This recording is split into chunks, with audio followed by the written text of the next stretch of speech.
السلام علیکم ورحمۃ اللہ وبرکاتہ۔ آپ یہ تین کام کریں تو کبھی بھی جادو آپ پر اثر نہیں کرے گا۔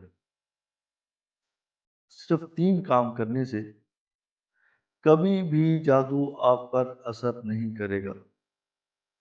ایسے افراد جو بار بار جن پر جادو کا اٹیک ہو جاتا ہے، ایسے افراد جو آئے دن جادو کے شکنجے میں پھنس جاتے ہیں، ایسے افراد جس کے حاسدین مخالفین بہت زیادہ ہیں اور آئے دن وہ جادو کرواتے رہتے ہیں۔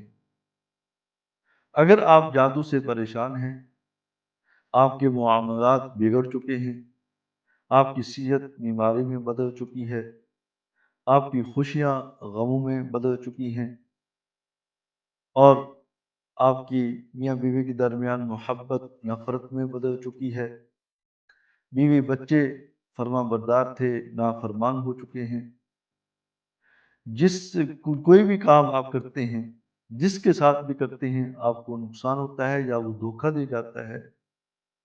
کاروبار بہت اچھا تھا، اچانک سے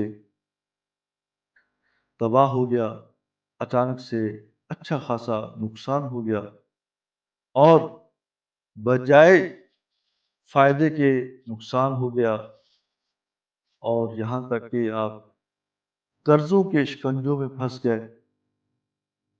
اگر آپ ذہنی طور پہ پریشانیوں کا شکار ہیں، پریشانیوں کے شکنجے میں پھنسے ہوئے ہیں، اور اس کا سبب جادو ہو، یقیناً جادو کئی قسم کا ہے۔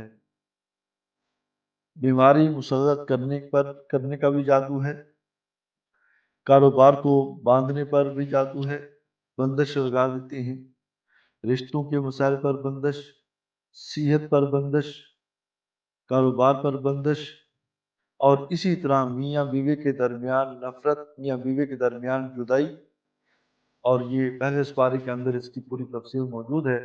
یہودی جادو سیکھتے ہی اس وجہ سے تھے تاکہ میاں بیوی کے درمیان جدائی پیدا کریں۔ بہرحال اگر آپ جادو کے شکنجے میں پھنس چکے ہیں اور بار بار جادو کا اٹیک آپ پہ ہو رہا ہے، آپ کے حاسدین مخالفین آپ پر بار بار جادو کرتے ہیں، تو آپ یہ تین کام کریں، اللہ رب العزت جادو سے ہمیشہ کے لیے آپ کو چھٹکارا دلا دیں گے۔ ایک کام تو یہ کریں کہ ہمیشہ باوضو رہیں، ہمیشہ باوضو رہیں، ایک کام یہ کریں۔ دوسرا کام یہ کریں کہ فرائض کی پابندی کریں، فرائض کی پابندی کریں۔ فرائض کی پابندی کرنے کے بعد یہ جو عمل میں آپ کی خدمت میں عرض کر رہا ہوں، بہترین عمل ہے، اور یہ ایسا عمل ہے اگر اس کے اندر آپ اپنی حاجات کی نیت بھی کریں گے، اللہ رب العزت آپ کی حاجات پوری کرتے رہیں گے، آپ کی مرادیں پوری کرتے رہیں گے۔ اگر آپ اس عمل میں جادو واپس پکڑنے کی نیت کریں گے، جو جادو واپس پکڑ جائے گا۔ جس کیفیت میں آپ ہیں، جس حالت میں آپ ہیں، اسی کیفیت میں، اسی حالت میں آپ کا دشمن آ جائے گا جس نے آپ پر جادو کیا ہے۔